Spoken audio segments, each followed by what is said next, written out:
So question பாருங்க பார்க்கலாம். நம்ம case study we are the last part of the sample paper. Maybe நமக்கு இன்னும் இருக்கிற டைம் half an hour நம்ம முடிக்கணும் இல்லையா? அப்பதான் வந்து நம்ம paper at least 3 ஹவர்ஸ்லயாவது முடிச்சிருப்போம். So but I think relatively வந்து இந்த case study was much more easier than expected. எப்பயுமே நமக்கு application of derivatives there will be one case study. So இந்த மாதிரி question நம்ம பண்ணியிருக்கோம் ஏற்கனவே நம்ம NCERT-ல இருக்கிற ஒரு மாடல் தான். Ramesh, the owner of a sweet selling shop, purchased some rectangular cardboard sheets. So rectangular cardboard sheet இருக்கு. The dimension 25 by 40. So ideally நான் பெருசா இப்படி வரைஞ்சிருக்கேன். So it should be in a different way. இல்லையா 40 இந்த பக்கம் இருக்கணும் 25 இந்த பக்கம் இருக்கணும் 25 by 40 னா பட் இதான் பெருசா இருக்கு பாக்கிறதுக்கு உங்களுக்கு. Okay. To make container packets without the top. So டப்பா மாதிரி பண்றாங்க மேல டாப் இல்ல அப்படின்னு சொல்றாங்க. Yes ma. 25 by 40 னா அது லைக் சேஞ்ச்டா இருக்கும்ல மேம் 40 தான மேம் லைக் அதான் சொல்றேன்ப்பா 25 40 இப்படி தான் வரையணும் பட் நான் வரையும் போது தப்பா வச்சுக்க சொல்றேன் எப்படியே போட்டுருவோம். ஐடியலா லென்த் பை பிரெத் இருக்கணும் இல்லையா? Okay okay okay yes ma'am. அதுதான் நான் வந்து தப்பா வரைஞ்சிட்டேன் அப்படின்னு சொல்றேன். 25 by 40 சொன்னா இப்படிதான் வரையணும் வரையும் போது நம்ம. Okay. X be the length of the side of a square. இதே இந்த ஸ்கொயர் பாக்ஸ் கதை தான். குட்டி குட்டியா இத பண்ணிட்டு ஒரு சின்ன டப்பாவா இப்படி ஃபோல்ட் பண்றாங்க. சோ இது வந்து எக்ஸ்னா இதுவும் எக்ஸ்னு இருக்கு. சோ நம்ம ஏற்கனவே போட்டிருக்கனால நமக்கு ஒரு விஷயம் தெரியும். நம்ம வந்து 10th இருந்து போட்டுட்டு இருக்கோம். டோட்டலா 25 இருந்தா ரெண்டு பக்கம் 2 எக்ஸ் போயிடுது. சோ 25 minus 2x தான் வந்து இந்த ஏரியா இல்லையா? 2 எக்ஸ் போயிடுச்சு. இப்போ புது இருக்கிற பாக்ஸ் வந்து இப்படி ஆக போகுது. இந்த மாதிரி ஒரு பாக்ஸ் ஆக போகுது. சோ அந்த எக்ஸ் எல்லாம் இந்த பக்கம் போயிடும். இப்போ புரியுதான்னு தெரியல உங்களுக்கு. Diagram we have done this already. நம்ம மென்சுரேஷன்லயே நம்ம பண்ணிருக்கோம் இது. சோ இந்த மாதிரி டப்பா மாதிரி ஆக போறதுனால பேஸ் இப்போ குறைஞ்சு போயிடுச்சு. ஏன்னா அந்த எக்ஸ் வந்து நம்ம கட் பண்ணிட்டோம் இங்க. சோ இங்கேயுமே 40 minus 2x ஆக போகுது. ஏன்னா இது வரைக்கும் all of you ஏற்கனவே பண்ண மாடல் எக்ஸசைஸ்லயே நம்ம போட்டோம்னு நினைக்கிறேன். ஆமா ஆனா இதே நம்பர் இல்ல நம்பர் மட்டும் மாறி இருக்கும் இல்லையா? So let x centimeter be the length of the side எல்லாம் போட்டாங்க கொடுத்துட்டாங்க. shape of the container எல்லாம் முடிச்சாச்சு. சோ அவ்வளவுதான் ப்ராப்ளமே நமக்கு முடிஞ்சது. ஃபர்ஸ்ட் क्वेश्चन பாருங்க ரொம்ப ஈஸி क्वेश्चन. பேப்பர்லயே வந்து ஜெனரலா கேஸ் ஸ்டடி தான் நம்ம பயப்படுவோம். கேஸ் ஸ்டடி தான் கொஞ்சம் போடுற மாதிரி இருக்கு. வால்யூம்க்கு எப்பயுமே ஒரே ஒரு ஃபார்முலா தான் இல்லைனா இது கியூபாய்டு நமக்கு. So v is equal to l into b into h. So length வந்து 25 minus 2x, breadth வந்து 40 minus 2x, height வந்து x. இது 1 மார்க் क्वेश्चनனால மார்க்கிங் ஸ்கீம்ல இதோட விட்டுருக்காங்க. நீங்களும் இதோட விட்டுருங்க. ஏன்னா இதுக்கப்புறம் நீங்க போடணுங்கிற அவசியம் இல்லை. LBH தான். கியூபாய்டுன்னு வந்தாலே LBH தான். சிலிண்டரா இருந்ததுன்னா πr ஸ்கொயர் h போட்டிருப்பீங்க. கோனா இருந்தா 1/3 πr ஸ்கொயர் h போட்டிருப்பீங்க. சோ நமக்கு எல்லாமே 5 மார்க் இல்லாததுனால application of derivatives there is a 90% chance இது கேஸ் ஸ்டடி தான். சோ இங்கேயுமே சாம்பிள் பேப்பர்லயுமே வந்து they have given it as a case study தான்.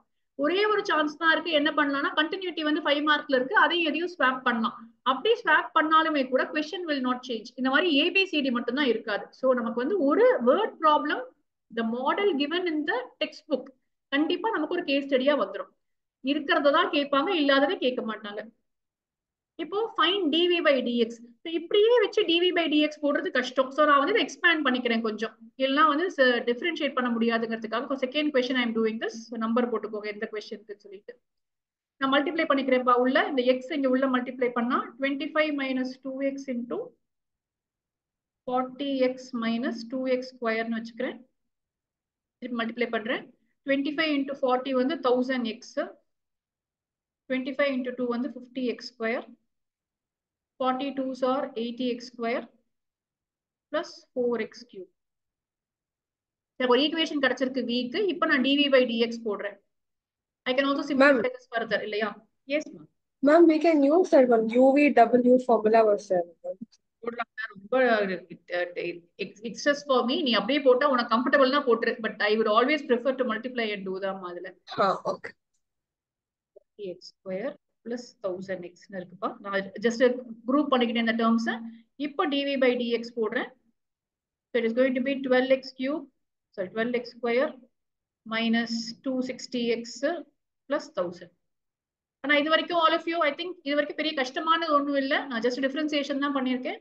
அவங்க இதுதான் கேட்கவும் கேட்டிருக்காங்க. ஃபைன் dv by dxனா இதுதான் கேக்குறாங்க. இதை நம்ம என்ன பண்ணலாம் இன்னும் கொஞ்சம் குட்டி ஆக்கலாம். ஏன்னா வந்து இதோட அடுத்த பார்ட்டுக்கு தான் அது வேணும். இந்த 1 மார்க் क्वेश्चनக்கு வந்து நீங்க இதோட விட்டாலுமே கரெக்ட் தான். பட் அதுக்கு அடுத்து அந்த 3 மார்க் இருக்கு இல்லையா? அந்த 3 மார்க்குக்கு தான் we need little more. I'll try to do it here so that we have little extra space here for the last question. சரிப்பா. இப்போ இதுல நான் என்ன பண்ணலாம்னா இதுல வந்து எல்லாமே வந்து 4 டேபிள்ல போகும்.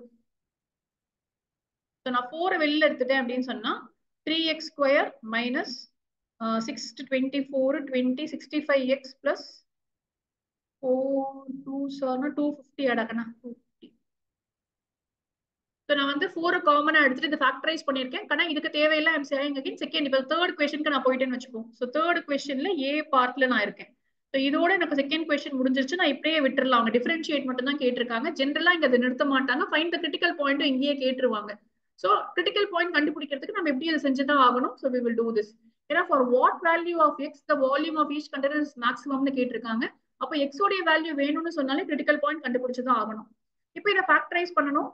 ஃபேக்டரைஸ் பண்ணும்போது இங்க பாத்தீங்கன்னா ஐடியலி 50 into 50 into 3.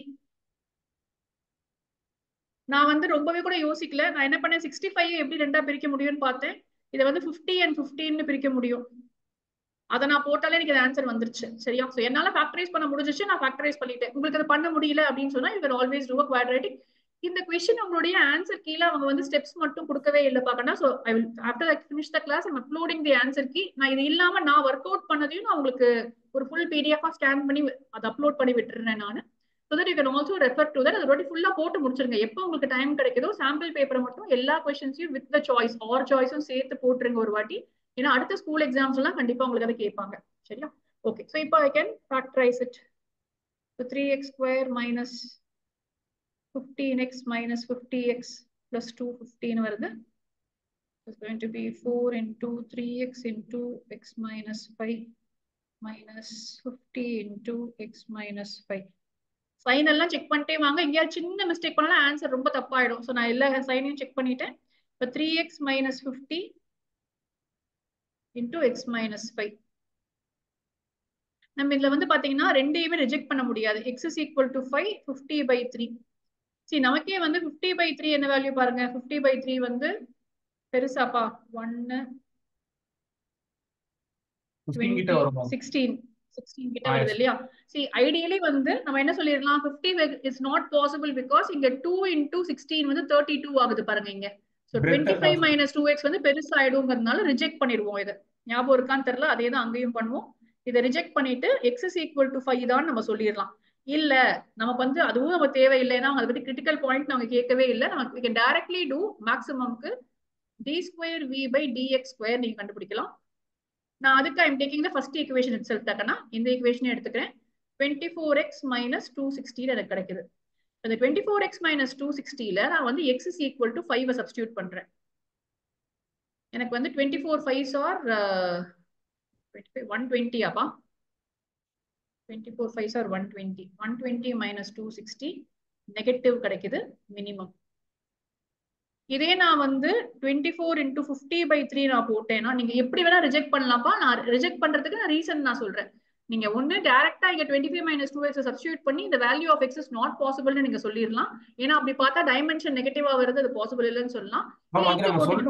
அதான் சொல்லணும்பா, ரிஜெக்ட் எழுதணும் எப்பயுமே. ஏன்னா ரெண்டு வேல்யூமே பாசிட்டிவா வருது இல்ல. இதே வந்து எக்ஸ் வேல்யூவே நெகட்டிவா வந்துச்சுன்னா நம்ம அங்கேயே சொல்லிடலாம். பட் இங்க ரிஜெக்ட் பண்றோம் ஏன்னு நீங்க சொல்லணும். சரியா? அப்ப x is equal to 5 மினிமம்னு கன்ஃபார்ம் பண்ணிக்கிட்டோம். சோ அங்க கேட்டிருக்காங்க. சாரி, மினிமம்னு போடுறேன்னா மேக்ஸிமம். நெகட்டிவா வந்ததுன்னா maximum. So for what value of எக்ஸ்னா x is equal to 5 தான் நமக்கு தேர்ட் क्वेश्चन ஏ உடைய ஆன்சர். இப்போ நம்ம பி பார்ட்டுக்கு வருவோம். நம்ம பி பார்ட் படிச்சதே இல்ல. ரொம்ப உங்களுக்கு ஞாபகம் இருக்கான்னு தெரியல. நம்ம பாயிண்ட் ஆஃப் இன்ஃப்ளெக்ஷன்ங்கிறத வந்து நம்ம ஜென்ரலா ரொம்ப இம்பார்ட்டன்ஸ் கொடுத்தது இல்ல. இப்போ வந்து which is a point of inflection na generally when you equate d square v by dx square to 0 you get a point of inflection. இத வந்து equal to 0 போடுங்க. இப்போ 24x is equal to 260 னு வரும். x is equal to 260 by 24. 6 4s are 24. 65. ஒரு நிமிஷம்ப்பா. இங்க 65/6 உங்களுக்கு கொடுத்துருக்காங்க. நமக்கு அதான் வரணும் எப்படியுமே. So it's going to be ஆமாப்பா 65/6. இப்போ இங்க வந்து x is equal to 65/6 வந்துருச்சு. இவங்க ஜெனரலா உங்களுக்கு இந்த ஆன்சர் கீழே வந்து கொடுத்துருக்காங்க. ஜெனரலா நம்ம இதோட ஸ்டாப் பண்ணிடுவோம். நம்ம இது மேல போட்டதுல நம்ம புக்லயுமே இல்ல. பாயிண்ட் ஆஃப் இன்ஃப்ளெக்ஷன்னா என்னன்ற டீடைல்ஸ் தான் புக்ல இல்ல. மேபி அதனாலதான் அதோட ஆர் சாய்ஸ் கொஸ்டினா நமக்கு இருக்கு. டைரக்டா புக்ல இல்லாத கொஸ்டின் அவங்க வந்து எக்ஸாம்ல அப்படி கேட்க முடியாது. ஆர் சாய்ஸ்ல தான் கொடுக்க முடியும். அண்டர்ஸ்டாண்டிங் பேஸ்டா நீங்க போட வேண்டிய கொஸ்டின் இது. பட் எப்படி பண்ணணும் அப்படின்னா இப்படி போட்டுட்டு இவங்க என்ன சொல்லுவாங்கன்னா இதுல வந்து ரெண்டு பக்கமுமே it is going to change the sign. இந்த பாயிண்ட்டுக்கு இந்த பக்கம் வேல்யூ மாறுது அப்படின்லாம் கதை கொடுத்துருக்காங்க. But ideally check whether it has a point of inflection. இந்த d square by v by dx square is equal to 0 இருந்துச்சுன்னா substituted it in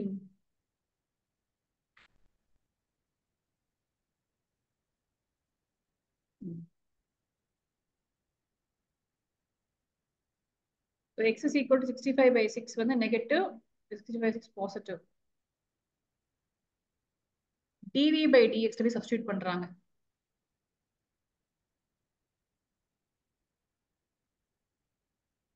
sixty five by six போட்டீங்கன்னா ஜீரோ ஆச்சுனாலே வந்து இந்த பாயிண்ட் தானே கேட்கறாங்கப்பா. ஸோ நம்ம கண்டுபிடிச்சிட்டோம். இப்போ இந்த பாயிண்ட்டை கொண்டு போய் சப்ஸ்டியூட் பண்றாங்கப்பா. எக்ஸ் இஸ் ஈக்குவல் 65 by 6 கொண்டு போய் இந்த இடத்துல சப்ஸ்டியூட் பண்ணாங்கன்னா ஆன்சர் ஜீரோ வந்துருது. இதுதான் சொல்றாங்க. அதனால they are saying it is a point of inflection. நான் வந்து உங்களுக்கு கண்டே பிடிச்சிட்டேன். பட் அதான் என்ன பண்றாங்கன்னா இந்த பாயிண்ட்டை கொண்டு போய் D square V by DX ஸ்கொயர்ல போட்டு answer is coming as zero. அதனால it is a point of inflection சொல்லிக்கிறாங்க. அதுக்கு ஒரு ஸ்டேட்மெண்ட் கொடுத்துருக்காங்க. அது வந்து நெகட்டிவாவும் இருக்கு பாசிட்டிவாவும் இருக்குன்னு கொடுத்துருக்காங்க. நமக்கு அதெல்லாம் தேவையில்லை. ஸோ இப்போதைக்கு நான் விட்டுறேன். நம்ம கொஞ்சம் நல்லா படிக்கணும். நான் நோட் போட்டு வச்சிருக்கேன். we will take some more questions. வேற எங்கேயாவது புக்ல இருந்து நம்ம எடுத்து பாயிண்ட் ஆஃப் இன்ஃபிளெக்ஷன் எப்படி கண்டுபிடிக்கணும் நீங்க இருக்கு. பட் வேற ஏதாவது வந்து கொஸ்டின் கேட்க முடியுமா மட்டும் நம்ம திருப்பி ஒரு வாட்டி பார்ப்போம். பட் இந்த கொஸ்டினுக்கு அவங்க ஸ்ட்ரெயிட் ஃபார்வர்டா எஸ் தான் ஆன்சர். செக் வெதர் எப்படி பண்றாங்கன்னா D square V by DX ஸ்கொயர்ல அந்த ஆன்சரை கொண்டு போய் அங்க போட்டாங்கன்னா you are getting the answer as zero. அது வர்றதுனால அது பாயிண்ட் ஆஃப் இன்ஃபிளெக்ஷன் அப்படின்னு சொல்லிக்கிறாங்க. சரியா? நெக்ஸ்ட் போறேன் நானு. இதுவுமே கொஞ்சம் நல்ல கேள்விதான். நமக்கு ரொம்ப கஷ்டமான கொஸ்டின் கிடையாது. பட் எஸ் இது வந்து கொஞ்சம் டைம் கன்சியூமிங்கா இருந்துச்சு in terms of thinking properly. First question எப்பயுமே ஈஸி. என்னன்னு பாருங்க. கொஸ்டின்ல ஃபார்முலா வச்சு போடுற மாதிரி தான். Set of all the relations. நமக்கு இது நல்லா தெரிஞ்ச கொஸ்டின். ரெண்டு செட் இருக்கு. பி செட்டோடைய நம்பர் ஆஃப் எலிமெண்ட்ஸ் வந்து எம். என் செட்ல நம்பர் ஆஃப் செகண்ட் செட்ல வந்து என்னன்னு வச்சுக்கிட்டீங்க அப்படின்னு சொன்னா Ravi wishes to solve all the relations. It is going to be 2 power m into n, which is 2 power 3 into 2 is equal to 2 power 6. 64 relations are possible. இது நமக்கு ரொம்ப ஸ்ட்ரெயிட் ஃபார்வர்ட் கொஸ்டின். நம்ம என்சிஆர்டில இருக்கு இந்த question. So how many relations are பாசிபிள்னு சொன்னா it is always 2 power n of m cross n of னு போடுவோம். இங்க வந்து நான் m cross n னு போட்டுக்கிறேன். among these relations how many are functions from b to g னு கேக்குறாங்க. இப்போ வந்து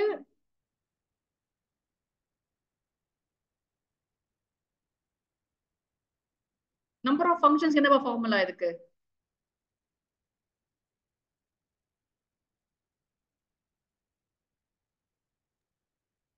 நம்பர் ஆஃப் ஃபங்க்ஷன்ஸ் யார் சொல்றீங்க? நான் புக் எடுத்துட்டு வரவே இல்லையே. Number of function we need to make the mapping.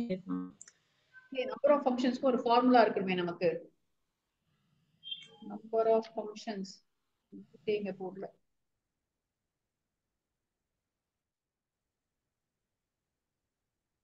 ஆனா இது வந்து என்னன்னா number of functions number of 1 to 1 functions இவங்க ஆன்சரே கொடுக்கல. நீங்க என்ன பண்ணிருக்காங்க தெரியுமா? ஏதோ தப்பா பண்ணிருக்காங்கப்பா இங்க. அச்சச்சோ. இவங்க கொஸ்டின் வேற ஆன்சர் வேற போட்டிருக்காங்க இங்க. இந்த சொல்யூஷன் அவங்க given by CBSE மாத்திட்டாங்க. போய் பாப்போமா? நான் டவுன்லோட் பண்ணும்போது வேற ஆன்சர் இருந்துச்சு. இப்ப வேற ஆன்சர் இருக்குன்னு பாப்போம். மேம் நம்ம பார்த்ததும் வந்து இந்த இன்னொன்னு வந்து நம்ம நம்பர் ஆஃப் சிமெட்ரிக் ரிலேஷன்ஸ்க்கு ஒரு ஃபார்முலா கொடுத்தாங்க. 2 power n minus 1 அந்த ஒரு அதெல்லாம் இருக்கு மேம். இல்ல ஆன்சர் கீழ என்ன இருக்குன்னா the smallest equivalence relation on G is னு கொடுத்திருக்காங்க. அப்ப ஏதோ கன்ஃபியூஷன் பண்ணிருக்காங்க. ஏன்னா கம்ப்யூட்டர் சயின்ஸ்லயுமே நான் டவுன்லோட் பண்ணும்போது 10 பேப்பர் தான் 10 பேஜ் தான் இருந்துச்சு. இப்ப 11 பேஜ். ஹரிஷ் என்ன பண்ணிட்டாங்க தெரியுமா? அந்த ஓபன் எண்டட் கொஸ்டினை பைனரி ஃபைல்னு மாத்திட்டாங்க. என்ன பிரச்சனைன்னு தெரியல உங்களுக்கு. எந்த மேம் ஓபன் எண்டட் கொஸ்டின்? ஒரு ஓபன் எண்டட் கொஸ்டின் இருக்குன்னு நான் சொன்னேன்ல. அதாவது பேட்டர்ன் சொல்லும்போது ஒரு 5 மார்க் கொஸ்டின் வந்து அவங்க பைனரி ஃபைல்னு கொடுக்காம அந்த வெயிட்டேஜ்க்கு பதிலா நீங்க என்ன வேணா யூஸ் பண்ணலாம்னு. இப்ப போய் பார்த்தா கொஸ்டின்ல வெறும் பைனரி ஃபைல் தான் போட்டிருந்துச்சு. நேத்து யாருக்கோ அதை ரிவைஸ் பண்றதுக்காக எடுத்தேன் நானு. அந்த மாதிரி ஏதோ மாத்திருக்கானுங்கன்னு நினைக்கிறேன் ஆன்சர் கீ. பார்ப்போம். சோ நம்ம எதிர்பார்க்க முடியாதுல மேம் அந்த மாதிரி என்ன ஃபைல் வேணா யூஸ் பண்ணலாம். ஆமா பண்ண முடியாது. பைனரி ஃபைல் இல்ல பைனரி ஃபைல் படிக்க மாட்டீங்க நீங்க. அப்புறமா அப்படி கொடுப்பாங்கன்னு நினைச்சிட்டீங்கன்னா பைனரி ஃபைல் ரொம்ப இம்பார்ட்டன்ட் கான்செப்ட்ல உங்களுக்கு. அதனால அது மாத்திருப்பாங்க. இங்க பாருங்களேன் ஆன்சர் கீ தப்பா தான் இருக்கு. ஆன்சர் கீ தெரியுதா ஸ்கிரீன்ல உங்களுக்கு? Smallest equivalence relation on G கொடுத்திருக்காங்க. இது நமக்கு நல்லாவே தெரியும் நம்ம போடுறதுக்கு. இருங்க வரேன். நம்ம வந்து கொஸ்டின் பேப்பர் அதுக்கு ஏத்த மாதிரி மாத்திருக்காங்கன்னு பார்ப்போம். யாரு எரர் பண்ணுவாங்க இந்த மாதிரிதான் நமக்கு.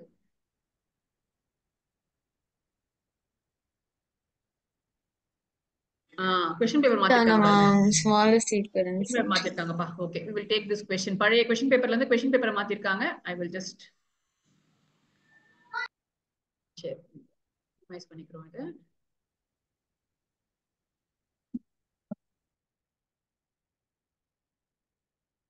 சரியா இதுலயே மாத்திப்போம் நம்ம அப்படியே. சரி கேக்குறாங்க among these relations how many functions from B to G கிடையாது.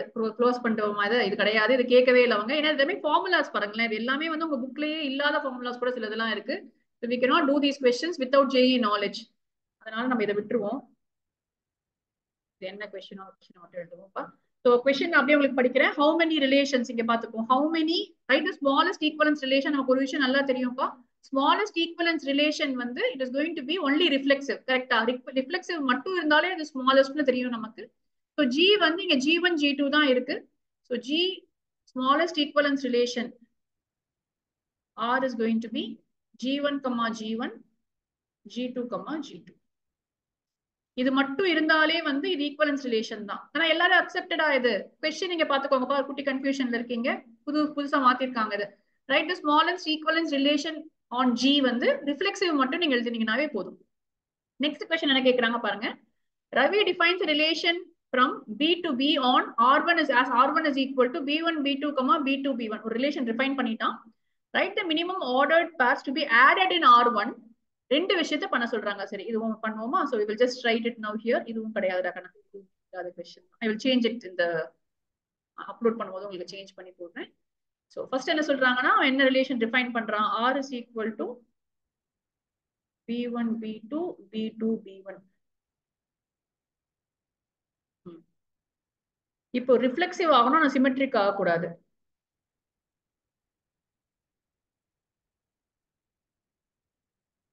ரெண்டாவது reflexive symmetric but transitive. Reflexive symmetric but not transitive. சொல்றீங்களா? நீங்களே ட்ரை பண்ணலாம் இந்த क्वेश्चन. ரிஃப்ளெக்சிவ் பட் நாட் B-ல வேணும் நமக்கு. சோ என்னெல்லாம் ஆட் பண்ணனும் தான் கேக்குறாங்க இல்லையா? Find the number of ordered pairs that have to be added. கண்டிப்பா B1 B1 வேணும், B2 B2 வேணும், B3 B3 வேணும். பிரியா ஓகேவா? ஹரிஷ் நீங்களும் படிச்சு முடிச்சிருக்கீங்க மேத்ஸ் எக்ஸாம்க்கு என்ன நேரம்? கரெக்டாப்பா? கரெக்டா போட்டுருக்கோமா? சோ இது மூணு கண்டிப்பா நமக்கு வேணும். சோ இப்படி போட்டோம்னா அது ரிஃப்ளெக்சிவ் ஆயிடுச்சு. B1 B2 B2 B1 இருக்கு. இப்படியே விட்டுட்டோம்னு சொன்னா இந்த ரிலேஷன் சிமெட்ரிக்காவும் இருக்கு. தப்பு. நமக்கு சிமெட்ரிக்கே போக்கு எடுக்கணும் இங்க. we should not have it as symmetric. So நான் என்ன பண்ணலாம்னா ஏதோ ஒரு பேர் ஆட் பண்ண போறேன். I can either add B1 B3 so that B3 B1 இங்க இல்லையா? or I can add B2 B3. புரியுதா அப்படின்னு உங்களுக்கு? ஆனா all of you இது கான்செப்ட் புரியுதா பாருங்க. ரிலேஷன்ஸ் ஃபர்ஸ்ட் லெசனோட क्वेश्चन. ஒரு டவுட் மேம். நம்ம வந்து ரிஃப்ளெக்சிவ்க்கு தான் எல்லா எலிமெண்டோட இதுவுமே வந்து இருக்கணும். கரெக்ட்டா? Correct correct.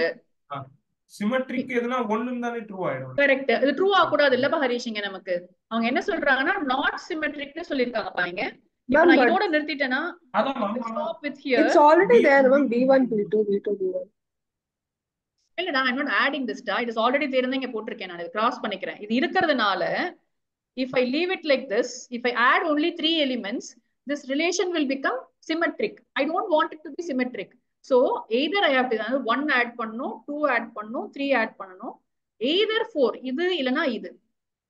ஏதாவது ஒண்ணு ஆட் பண்ணி தான் ஆகணும். if I don't add any of these, the relation will still be symmetric also ன்னு நான் சொல்ல வரேன். புரியுதா உங்களுக்கு? ஏன் உங்களுக்கு இது புரியல? நம்ம B1 B2 B2 B1 add பண்றோமா ma'am? B1 B2 B2 B1 ஏற்கனவே இருக்கு क्वेश्चनல. இது இங்க போட்டுருக்காங்க பாரு. சரி ஓகே மேம். Yes ma'am. இப்போ இது ரெண்டு இருக்குறதுனால இந்த ரிலேஷனை நான் வந்து வெறும் ரிஃப்ளெக்சிவா மட்டும் பண்ணேனா இது சிமெட்ரிக்கா ஆயிடுது ஆட்டோமேட்டிக்கா. கரெக்ட்டா? ஆமா மேம். எனக்கு சிமெட்ரிக்கா நாட் சிமெட்ரிக்னு கொடுத்திருக்காங்க. நீ கொடுக்க போற ரிலேஷன் வந்து சிமெட்ரிக்கா இருக்க கூடாதுன்னு சொல்றாங்க. How many more elements you have to add? Question 3 படிக்கிறீங்களா? Write the minimum ordered pairs to be added in R1 so that it becomes reflexive but not symmetric. இப்போ இது மட்டுமே வந்து சிமெட்ரிக் நமக்கு. B1 B2 B2 B1 இருந்துச்சுன்னா symmetric ஆயிடுது relation நமக்கு. Yes ma'am. எனக்கு சிமெட்ரிக் ஆக கூடாதுங்கிறதுனால I have to either add this or this. இந்த 4 னு போட்டுருக்கிறத நான் ஆட் பண்ணனும்பா. வர்ஷா உனக்கு இது புரிஞ்சுச்சாமா? Did you understand why we are doing this? Ma'am, yeah ma'am. Now again moving on to this, I want to make it symmetric but it should not be transitive னு சொல்றாங்க. சரியா? So same story here also. if I want it to be symmetric, then I have to minimum number of ordered pairs சொல்லிருக்காங்க. இல்ல இங்க வந்து டிரான்சிட்டிவா இருக்க கூடாது, ஆனா சிமெட்ரிக்கா இருக்கணும். B1 B2 இருக்கு, B2 B1 இருக்கு, ஏற்கனவே இருக்குடா கண்ணா, ஆட் பண்ண வேண்டியது கிடையாது. அது ஆட் பண்ண வேண்டியது வந்து B1 B1 B2 B2 B3 B3. இத முடிச்சிட்டு இப்ப நான் வந்து B2 B3 ஆட் பண்ணிட்டு மேம் இல்லையே மேம், அது 3 ஆட் பண்ணாலே போதுமே மேம். அது ஆனா டிரான்சிட்டிவா இருக்கே. இப்போ B1 B1 இருக்கே, B1, B2 AB belongs and BC belongs னா AC belongs தானே. அப்ப சாட்டிஸ்ஃபை பண்ணிடுதே இது. B1 B2 B2 B1 னா B1 B1 இருக்கே இங்க. Okay ma'am.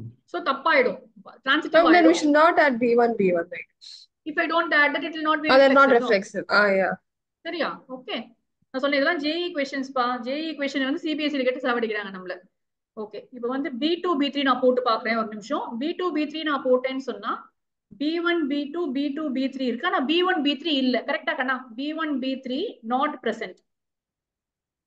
So now it is not transitive. If I add one element B2 B3, it is not going to be transitive. So minimum elements வந்து B2 B3 போட்டா போதும். But B2 B3 போட்டேன்னா symmetric ஆகாம போயிடுமா? அப்ப B3 B2 போட்டுறணும் நானு. இப்போ டிரான்சிட்டிவ் செக் பண்ணி நீங்க சொன்ன அந்த previous condition படி டிரான்சிட்டிவா இருக்கு. எங்க டிரான்சிட்டிவ் வரலையே. B1 B2 B2 B3 னா B1 B3 கண்டிப்பா இருக்கணுமேப்பா. see டிரான்சிட்டிவ்னா ஒரு பேருக்கு இல்ல, அத்தனை பேருக்கும் வர்க் ஆகணும் இங்க. ஓகே சரியா? சிமெட்ரிக்னாலும் ஒன்று இருந்தா அதனால நான் ஆட் பண்ண போறேன். இப்ப B2 B3 நான் போட்டேன்னா நான் B3 B2 போட்டு தான் ஆகணும். because அப்பதான் சிமெட்ரிக். நான் சிமெட்ரிக்க வேற கலர்ல போட்டு காமிக்கிறேன். for all the cases, for everything should be there. Like transitive, there should be 3 pairs. Yes. Even for reflexive and symmetric, there should be 3 pairs. See, for reflexive, there is no doubt at all. If there are 3 elements, there has to be 3 pairs. Okay. For symmetric, if I have one pair, I have to have its opposite pair also.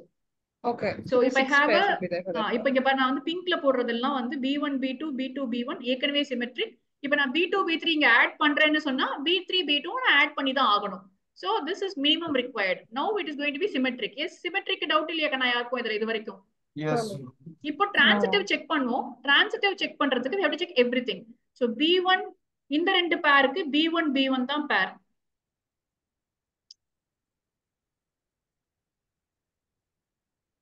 So when I have, let me take the first pair pa, in the box போட்டிருக்கேன்.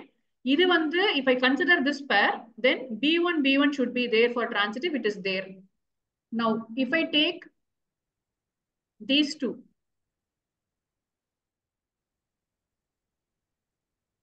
B2 B2 இருக்கணும், அதுவும் இருக்கு, transitive ஆயிடுது.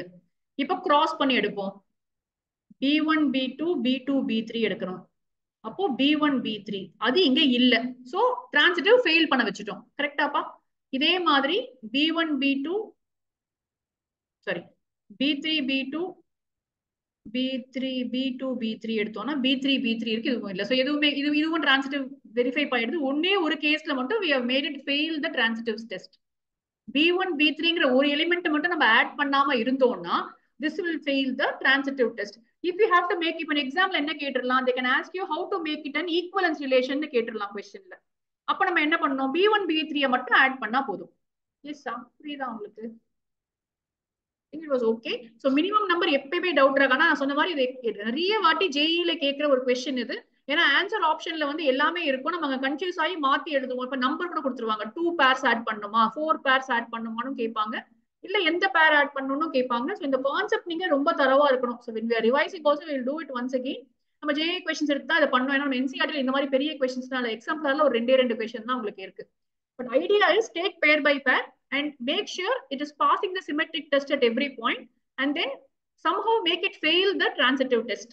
இந்த கேஸ்ல நான் இத வரக்கூடாதுன்னு கண்டுபிடிச்சிட்டேன், அதை மட்டும் நான் ஆட் பண்ண மாட்டேன், அத நான் கேன்சல் அவுட் பண்ணிருக்கேன். நான் எனக்கு எப்பவுமே பெட்டர் வந்து நம்ம எல்லா ஆர்டர்ட் பேஸையும் எழுதிக்கிட்டு மீதி எல்லாம் கேன்சல் அவுட் பண்ண ஆன்சர் ஈஸியா வந்துடும்.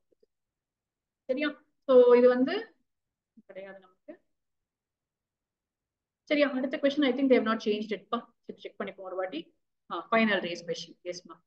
சோ ஈக்குவலன்ஸ் ரிலேஷன்ல இருந்து ஒரு கான்செப்ட் கேட்டாங்க. சோ நம்ம சொன்ன மாதிரி 1 on 1 on 2ல இருந்து ஒரு क्वेश्चन கேக்குறாங்க. ஏன்னா நீங்க அதை இக்னோர் பண்ண கூடாது அப்படிங்கிறதுக்காக. சோ ரெண்டுமே ஈக்குவலி இம்பார்ட்டன்ட் தான். யூஸ்வலா 5 மார்க்ல ரெண்டுமே கொடுத்து சாய்ஸ் கொடுப்பாங்க. இந்த வாட்டி 5 mark கேட்காததுனால they have asked it in a case study. So ரொம்ப again straight forward question தான். State whether the track represents a 1-to-1 and on-to function or not. X square is equal to 4y.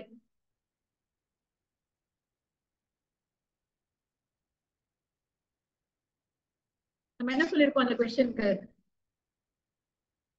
See, ideally இந்த question வந்து இந்த மாதிரி ஒரு curve வந்துச்சுன்னா நம்ம line graph ஞாபகம் இருக்கா? நம்ம அன்னைக்கு போட்டு காமிச்சேன் உங்களுக்கு. ஒரு லைனை நீங்க போட்டீங்க அப்படின்னு சொன்னா அது வந்து இந்த கர்வை ரெண்டு இடத்துல மீட் பண்ணுச்சுன்னா அது 1-to-1 ஃபங்க்ஷன் கிடையாது அப்படின்னு நான் உங்ககிட்ட சொன்னேன். இந்த கண்டினியூட்டி எல்லாம் போடும்போது கூட நம்ம சொன்னோம். ஸோ 1-to-1 ஃபங்க்ஷனா செக் பண்ணணும்னா என்ன பண்ணணும்? ஒரு கோடு போட்டு பார்க்கணும். அந்த கர்வ்ல ரெண்டு இடத்துல கட் பண்ணுச்சு அப்படின்னு சொன்னா then it is not 1-to-1 function சொன்னேன். பட் இங்க ட்ரிக் பாருங்க, கொஸ்டின் என்ன கொடுத்திருக்காங்க பாருங்க. They are not talking about the entire parabola. They are starting from 0. நான் ஃபர்ஸ்ட் எடுத்தது இந்த क्वेश्चन வந்து I thought it is going to be ரொம்ப கேக்குவா क्वेश्चन இது. பாராபோலா போய் கொடுத்திருக்காங்க. பாராபோலால எப்பயுமே நமக்கு தெரியும் it is not 1-to-1 சொல்லிட்டு அப்படின்ட்டு பாருங்க. அவங்க கொடுத்திருக்கிறதே x is from 0 to 20√2. x வந்து 0ல இருந்து 20√2க்கு போகுது, y வந்து 0ல இருந்து 200க்கு போகுது.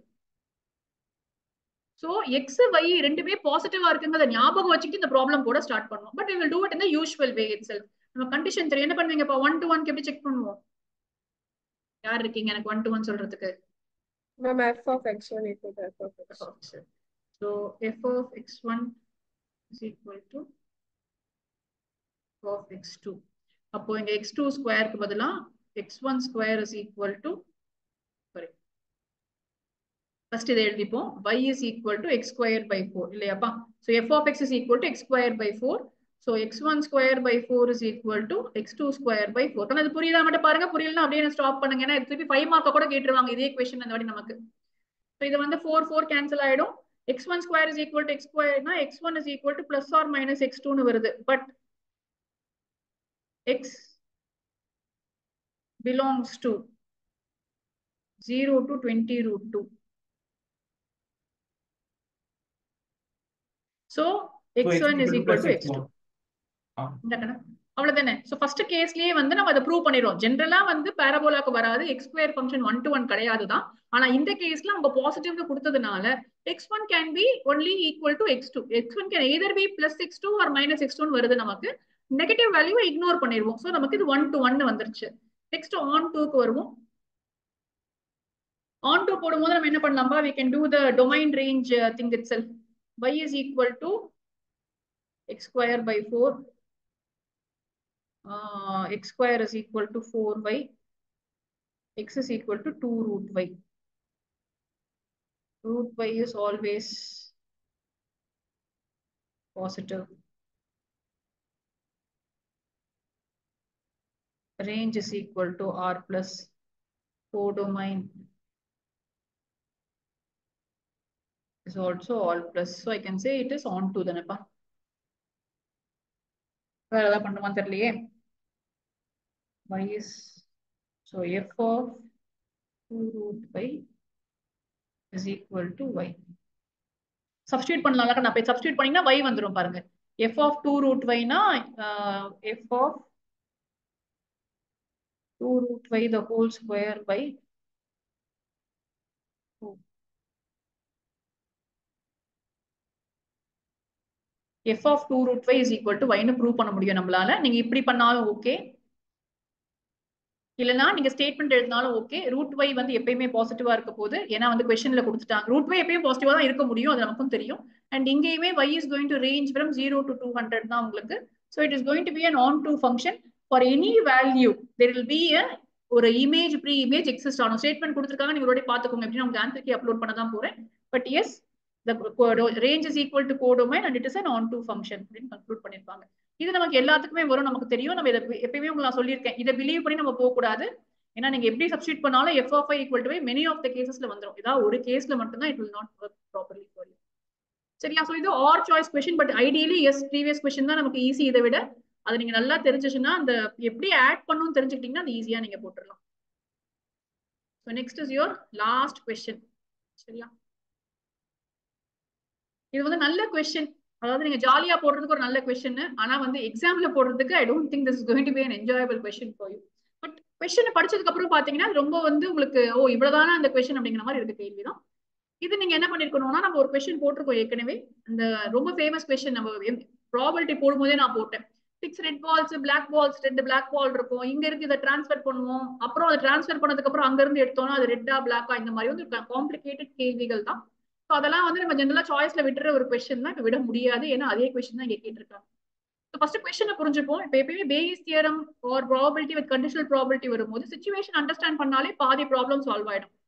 ஸோ 2 கேஜ் இருக்கு, கேஜ் 1 இருக்கு, கேஜ் 2 இருக்கு. அதுல வந்து ஃபர்ஸ்ட்ல 5 பேரட்டும் ஒரு அவுலும் இருக்கு. கேஜ் 2ல 6 பேரட் இருக்கு. One day, Arka forgot to lock both the cages and 2 birds flew from cage 1 to cage 2. And again, 2 more birds flew from இங்க இருந்து இங்க. இதுதான் ஸ்டோரி. இப்ப ஸ்டோரி சொல்லிருக்காங்க. இங்க இருந்து 2 பால டிரான்ஸ்ஃபர் பண்ற மாதிரி, அப்புறம் அங்க இருந்து 2 பால தூக்கி இதுல போடுற மாதிரி, இங்க இருந்து 2 பேர்ட்ஸ் அங்க போகுது, அங்க இருந்து 2 பேர்ட்ஸ் இங்க வருது. 2 birds flew back, முடிச்சிட்டாங்க. Assume that all the birds have equal chances of flying. So fair enough, நமக்கு எல்லாமே equal chance தான். ஸோ தனியா அதை நம்ம கன்சிடர் பண்ண தேவையில்லை. இப்போ answer on the basis of this answer the following questions. சும்மா ஒரு வாட்டி என்ன கேட்டிருக்காங்கன்னு பாத்துருவோம். பட் அப்படின்னா நம்ம யூஸ் இல்லை, நம்ம ஃபுல்லா சால்வ் பண்ணி தான் ஆகணும் ஃபர்ஸ்ட்ல இருந்தே. இப்போ இந்த மாதிரி क्वेश्चनக்கு நம்ம என்ன பண்ணணும்? ஃபர்ஸ்ட் கார்ட்ஸ் क्वेश्चन ஞாபகம் வச்சுக்கோங்க. காம்பினேஷன்ல நம்ம இதே மாதிரி போட்டிருக்கோம். ஸோ 11th நாலேஜ் எல்லாமே இங்க நமக்கு தேவைப்படும். யூஸ்வலா என்ன பண்ணுவோம், இந்த மாதிரி டிரான்ஸ்ஃபர் ஆன क्वेश्चन என்னென்ன பாசிபிலிட்டிஸ் இருக்கு அப்படின்னு பார்ப்போம். என்ன கேக்குறாங்கன்னா, owl is still in cage 1. So என்னெல்லாம் நடந்திருக்கலாம் அப்படின்னு பாருங்க. ஃபர்ஸ்ட் கேஸ் என்ன நடந்திருக்கலாம்? ஸோ வந்து I am dividing this into what are the different options. First, இங்க இருந்து ஒரு பேரட்டும் ஒரு அவுலும் பறந்து போயிருக்கலாம். இந்த 2 பேர்ட்ஸ்ல ஒரு பேரட்டும் ஒரு அவுலும் பறந்து போயிட்டு ரிட்டர்ன் வரும்போதும் அதே மாதிரி சேம் ஒரு பேரட்டும் ஒரு அவுலும் எது பறந்து போச்சோ அதுவே திருப்பி வந்துட்டு இருக்கலாம். இதை நான் வந்து ஈவெண்ட் 1 டிஃபைன் பண்ணிக்கிறேன். ஸோ ஒவ்வொரு ஈவெண்டா நான் டிஃபைன் பண்றேன், எத்தனை ஈவெண்ட்ஸ் பாசிபிள்னு பார்ப்போம். ஸோ ஃபர்ஸ்ட் நடந்திருக்கக்கூடிய காம்பினேஷன் அதுதான். ஒரு பேரட் ஒரு அவுல் போகுது, திரும்ப அது பேக் வந்துருச்சு. இதே மாதிரி மறுபடியும் செகண்ட் கேஸ், ஒரு பேரட் ஒரு அவுல் பறக்குது, ஆனா திருப்பி வரும்போது 2 பேரட் வந்துருது. இங்க இருந்து போறது ஒரு பேரட் ஒரு அவுல், ஆனா ரிட்டர்ன் வரும்போது ரெண்டுமே பேரட்ஸா திரும்ப வருது.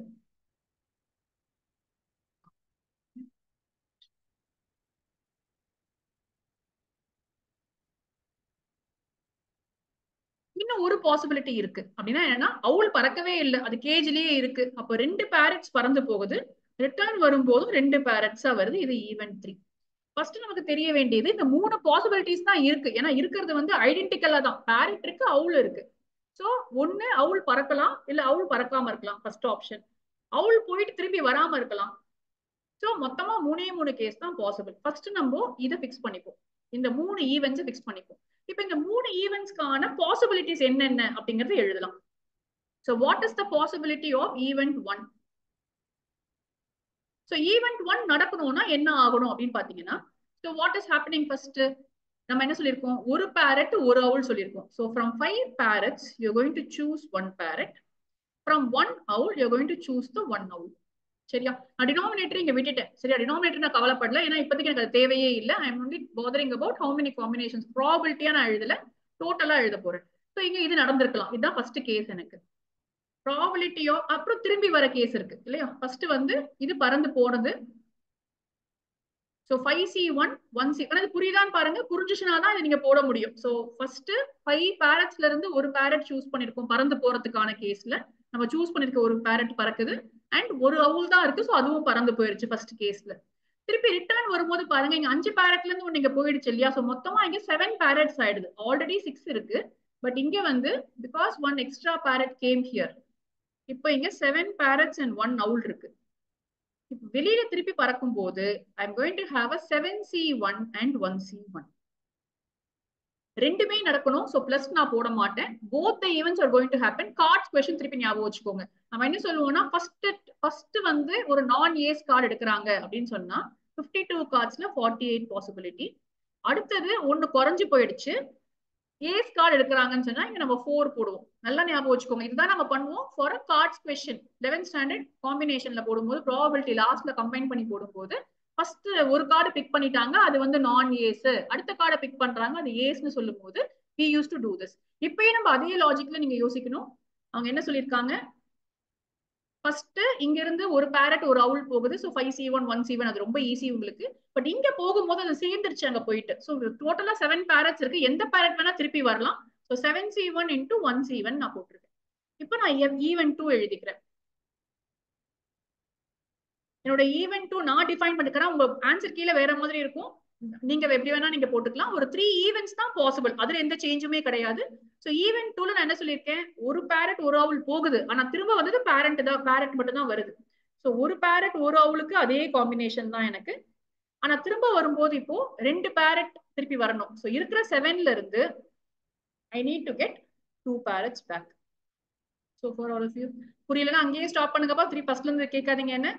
அதே மாதிரி E3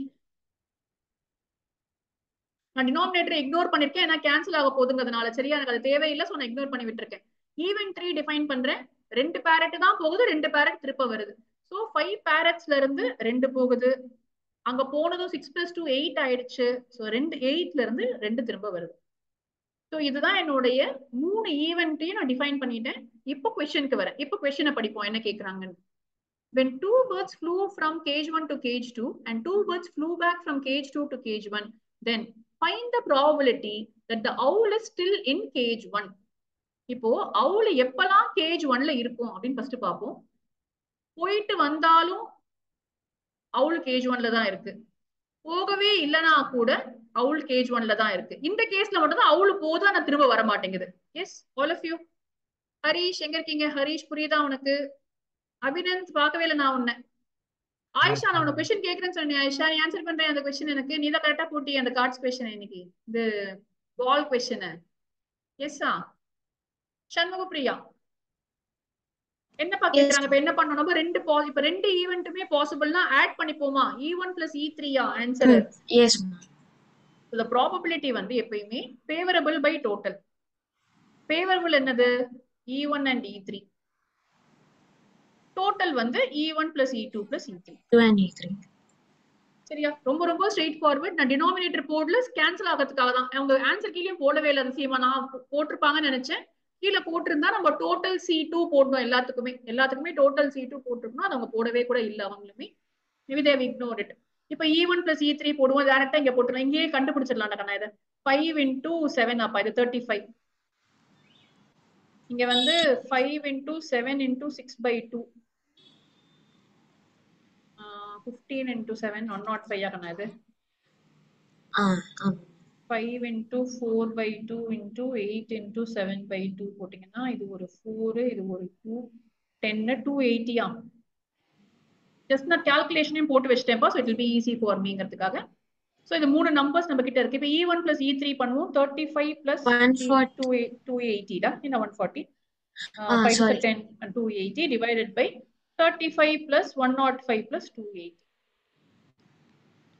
ஆட் பண்ணோம்னா மேல ஒரு 315 கீழே ஒரு 280 இங்க 40 கரெக்டா போட்டுருக்கோமா? 420. ஸோ 5 டேபிள்ல 5 6 are 30 63 5 டேபிள்ல 5 8 are 40 84 திருப்பி 7 டேபிள்ல போகும் நினைக்கிறேன் இல்லையா? 7 டேபிள்ல போனா 7 6 9s are then 3லயே போடலாம் நினைக்கிறேன். 3 டேபிள்லயே போட்டோம்னா 7 tables போட்டா 9 and 12 இதாகுது. 9 and 12 வருது. அப்ப 3/4. Yes ma'am. அண்ட் இதுவும் பாருங்களேன் ரொம்ப சொன்ன மாதிரியே பாசிபிள் தானே. அவுல் பாவம் ஒன்னே ஒண்ணுதான் இருக்கு. ஸோ 2 கேஸ்ல வந்து owl is anyways going to be here only. So 3/4 is a good number for us to say that yes 3/4 is the probability of the owl remaining in cage 1. Cage 1லயே அது இருக்கு அப்படின்னு சொல்றதுக்கான பாசிபிலிட்டி வந்து 3/4 இருக்கு. சரியா? ஸோ ஃபர்ஸ்ட் क्वेश्चनக்கான ஆன்சரும் அதுதான் அவங்க கொடுத்திருக்காங்க. ஸ்லோவா will move on to the second question. என்ன கேக்குறாங்க? When 2 birds flew from cage 1 to cage 2 and 2 birds flew back, the owl is still in cage 1 கொடுத்துட்டாங்கன்னா what is the probability that one parrot and one owl flew from? So honestly சொல்லணும்னா இந்த question second question படிச்சதுக்கு அப்புறம் தான் எனக்கு இந்த மாதிரி 3 case போடணும்ன்ற ஐடியாவே வந்தது. ஃபர்ஸ்ட் எடுத்தது பார்க்கும்போது எத்தனை கேஸ் இருக்கு அப்படின்னு கண்டுபிடிக்கிறது கஷ்டமா இருந்துச்சு. எப்படி சொல்றாங்க, எப்படிலாம் போக முடியும், எக்கச்சக்கமான பாசிபிலிட்டிஸ் எல்லாம் இருக்குமோ அப்படின்னு ஒரு தாட் வந்தது. பட் क्वेश्चனை ஃபுல்லா படிக்கும் போது அவங்களே ஒரு கேஸ் கொடுத்ததுக்கு அப்புறம் தான் ஓ இப்படிதான் அவங்க அப்ப நம்ம மாதிரிதான் போடுறாங்க இந்த क्वेश्चन அப்படிங்கிறது புரியுது. 1 parrot 1 owl அப்படின்னு கேக்குறாங்க. 1 parrot 1 owl flew from cage 1 to cage 2. owl ஒன்னும் cage 1ல இருக்கு, அப்போ போயிட்டு திரும்ப வந்துருச்சு. இந்த கேஸ் தான் E1 கேக்குறாங்க. probability, what is the probability that event 1 happened? அதாவது ஒரு owlம் ஒரு parrotம் பறந்து போச்சு from cage 1 to cage 2 given that the owl is still in cage 1. அப்போ first case கேக்குறாங்க, owl போச்சு ஆனா திரும்பி வந்துருச்சுங்கிற கேஸ் கேக்குறாங்க. so they are asking you the event 1 happened given that it is still there. இப்போ வந்து the owl remains வந்து நீங்க A ன்னு வச்சுக்கலாம். A வந்து owl remains in cage 1. owl is in cage 1. so E1 intersection A given by P of A. அப்போ owl is in cage 1க்கு ரெண்டு பாசிபிலிட்டி இப்பதான் நம்ம போட்டோம் இல்லையா? நம்ம ஃபர்ஸ்ட் क्वेश्चनே அதுதான். find the probability that the owl is still in cage 1 தான் நம்ம போட்டோம். இப்போ ரெண்டு கேஸ்ல owl cage 1ல இருக்கும், ஃபர்ஸ்ட் கேஸ்லயும் லாஸ்ட் கேஸ்லயும். அப்போ ஃபர்ஸ்ட் கண்டுபிடிச்சது ஒரு ஆன்சர் இங்க யூஸ் பண்ற மாதிரி நமக்கு எப்பயுமே வரும், நமக்கு எப்பயுமே தெரியும். இதே மாதிரி தான் அவங்க எக்ஸாம்ல எப்பயுமே கேட்பாங்க உங்களுக்கு. so find the probability that the owl is in cage 1 அப்படின்னு சொன்னா அதுக்கு இந்த ஆன்சர் 35 plus 280 இப்பதான் போட்டோம். 315 ஆன்சர் அதுக்கு. இது மேல கண்டுபிடிச்சதோட இது வந்து P of A. நம்ம ஏவை வந்து owl 1 is cage 1 டிஃபைன் பண்ணோம்னா P of A கண்டுபிடிச்சிட்டோம்.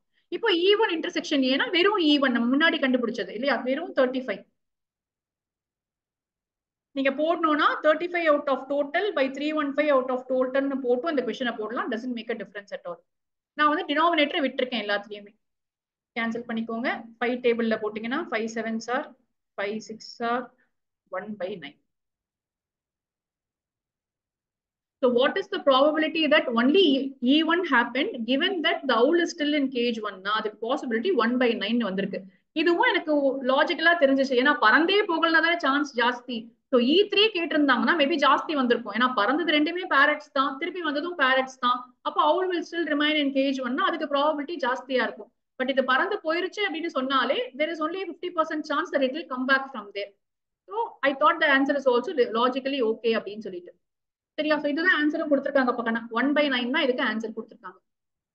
so this was definitely first time நீங்க பார்த்தா எடுத்ததுமே போடுற மாதிரி ஒரு கேள்வியா இது இல்ல. ஆனா போட்டதுக்கு அப்புறம் இந்த question you will understand, probably you will understand this question. நான் திருப்பி ஒரே ஒரு வாட்டில சொல்றேன், புரிஞ்சவங்க you can make a mood akana. I am done with for today's session. We will continue tomorrow with more questions now. so ரெண்டு இருக்கு இங்க question கொடுத்திருக்காங்க, ரெண்டு மூணு கேஸை டிவைட் பண்ணிக்கிறேன். so முதல்ல 3 ஈவென்ட் இருக்குன்னு கண்டுபிடிக்கணும் இதுல. so என்னெல்லாம் நடந்திருக்க முடியும் அப்படின்னு ஒரு situation we have to imagine. so first ஒரு பேரட் ஒரு owl பறக்கிற கேஸ்னு எடுத்துக்கிறேன். திருப்பி அது ரெண்டுமே பத்திரமா வந்துருச்சு, அது ஃபர்ஸ்ட் கேஸா எடுத்துக்கிறேன். அதே ஒரு பேரட் ஒரு owl போகுது, பட் திருப்பி வரும்போது owl வரல. பிகாஸ் இங்க क्वेश्चனே வந்து owl பத்தி கேட்கறதுனால தான் அதை பண்றேன். அந்த क्वेश्चனை படிக்காம நம்ம போட்டா போட முடியாது, ஏன்னா பேரட் பத்தி क्वेश्चन கேட்டாங்கன்னா நமக்கு இது போட முடியாது. there will be some other possibilities also. so next லாஸ்ட்ல ரெண்டு பேரட் பறந்து போகுது, திருப்பி ரெண்டு பேரட் தான் திரும்ப வருது, போனது owl போகவே இல்லை. so இது தேர்ட் கேஸ் நமக்கு. இந்த மூணு கேஸ்ல I am separately finding out the combinations possible there. so first when I am saying the இங்க இருந்து 5 பேரட்ல இருந்து ஒரு பேரட் போகணும்னா 5C1, ஒரு owl தான் இருக்கு, அது போகணும்னா ஒரே ஒரு சாய்ஸ் தான், there is no choice there. அங்க இருந்து வரும்போது ஒன்னு ஆட் ஆயிடுது. so 6 பேரட்ஸ் இருந்த செகண்ட் கேஜ்ல இப்ப 7 பேரட்ஸ் இருக்கு. so 7C1 and ஒரு owl தான் இருக்கு, so 1C1 போட்டிருக்கேன். so 35 எனக்கு கிடைச்சிருக்கு. இதே மாதிரி அடுத்த கேஸ்க்கு போடுறேன், தேர்ட் கேஸ்க்கு போடுறேன். I am getting the numbers for this.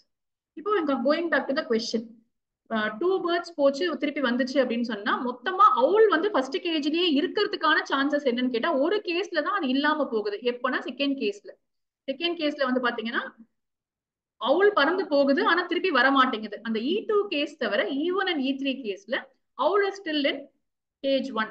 அப்போ probability of favorable வந்து cage 1ல இருக்கிறது divided by total. மூணு கேஸுமே கீழே ஆட் பண்ணீங்கன்னா டோட்டல் கிடைச்சிரும் உங்களுக்கு. so it is going to be 315 by 420 which is 3/4 நமக்கு கிடைக்குது. பட் இங்க என்ன கொடுத்துட்டாங்கன்னா ஸ்பெசிபிக்கா அந்த ஃபர்ஸ்ட் கேஸ் தான் நடந்துச்சா அப்படின்னு கேக்குறாங்க. தட் இஸ் கேஜ் 1ல இருந்து ஒரு பேரட்டும் ஒரு அவளும் போயிட்டு திருப்பி வந்து அவள் வந்து கேஜ் 1க்கு வந்துருச்சு அப்படிங்கிற ஈவென்ட் 1 நடந்ததுக்கான பாசிபிலிட்டியை கேக்குறாங்க. ஆனா அவள் வந்து கேஜ் 1ல இருக்குன்னு கொடுத்துருக்கிறதுனால that could have happened. E1 நடந்தாலும் அவள் கேஜ்ல இருக்கும், E3 நடந்தாலும் அவள் கேஜ்ல இருந்திருக்கும். so probability of A, that is அவள் கேஜ்ல இருக்கிறது வந்து it is the total probability of these two events E1 and E3. அதை நம்ம கண்டுபிடிச்சிட்டோம் ஏற்கனவே, இங்க மேல போட்டிருக்கோம் E1 and E3. so 35 plus 280 தான் எனக்கு டினாமினேட்டர்ல இங்க போட்டிருக்கேன். தென் ஈவன் நடந்ததுக்கான கேஸ் நமக்கு இங்க இருக்கு 35 மட்டும்தான் ஈவன் நடந்ததுக்கான பாசிபிலிட்டி. ஸோ 35/420 315/420 கேன்சல் பண்ணா ஐ எம் கெட்டிங் 1/9. சரியா கண்ணா? So this will end your sample paper. We will continue with revision from tomorrow. Okay, bye ma'am. bye. Yes, ma'am.